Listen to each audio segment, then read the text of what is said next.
WhatsApp has been the most widely used messaging platform globally and in India for more than 6 to 7 years now.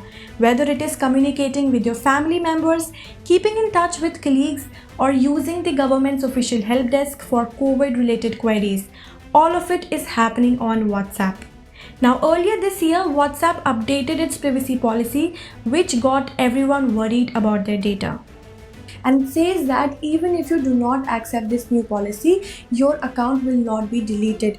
However, you will not be able to access your chat list or make calls on WhatsApp, which is almost similar to not having app on the phone.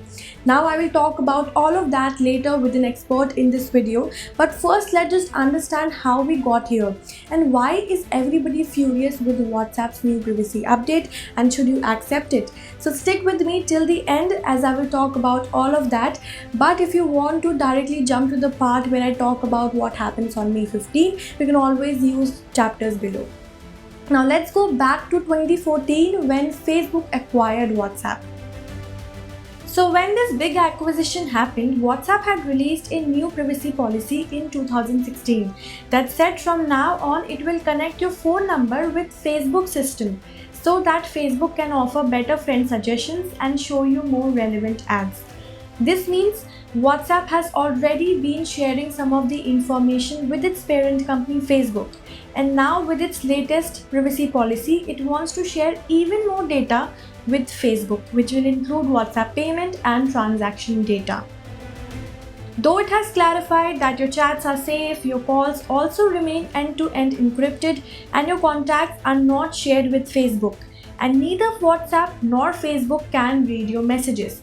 The unnecessary need to collect excessive data in the name of showing relevant ads has made people angry. WhatsApp is not proposing to begin sharing the information of its users with Facebook.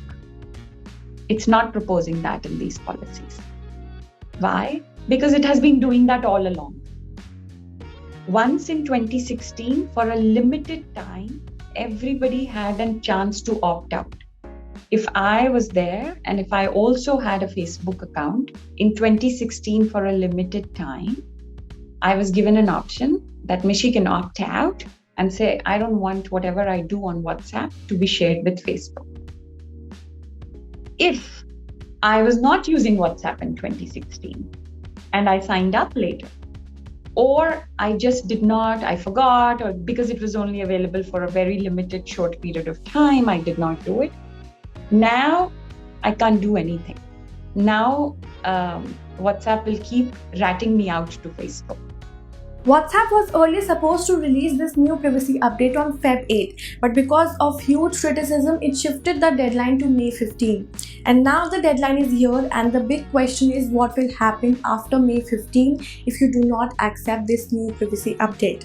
So WhatsApp in a blog post has noted that you will get repetitive reminders whenever you will open the app. And if you still choose to not accept this privacy policy, then more or less the app will become useless to you. In the beginning, you will not be able to access your chat list or reply to messages from the app. You will only be able to make a call back or receive incoming video or voice calls and reply to messages from the notification panel. But after a few weeks, you will stop receiving messages, calls, and even notifications from WhatsApp. And those who are okay with this new WhatsApp privacy update, they won't notice any difference in their experience. But if you choose to still keep the app on your phone and not accept the privacy update, your account will not be deleted because of that. WhatsApp will perhaps delete your account because of inactivity after 120 days. So what should you do? Even a person like me who very well understands the problems with all of that is stuck with the network effects, because a lot of people are on that platform.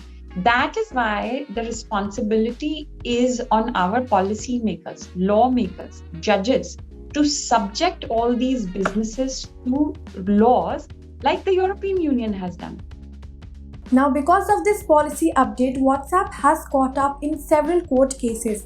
It recently defended itself, saying that other tech companies and apps like Zomato, Ola, BigBasket, Truecaller, Arogya Setu and Zoom have similar policies and collect more data.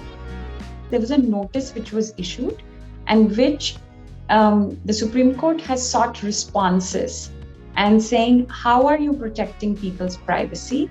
What does this new policy actually do? In the meantime, what has also happened is that Competition Commission of India has started an investigation into this new privacy policy. So, Competition Commission wants to study that there's going to be so much data collection. Excessive data collection is the word they use. And that data collection will be used and shared between the various entities Facebook uses. And that also means because they're a dominant player in the market. So how does it impact other competitors? What will it do to other people's privacy? Apps have long been collecting your data, and most of this information is hidden behind long terms and conditions and policies and updates. And Facebook and WhatsApp are one of them, but they want to excessively collect your data. So maybe it's time for you to think whether you want to choose convenience of using these apps or privacy.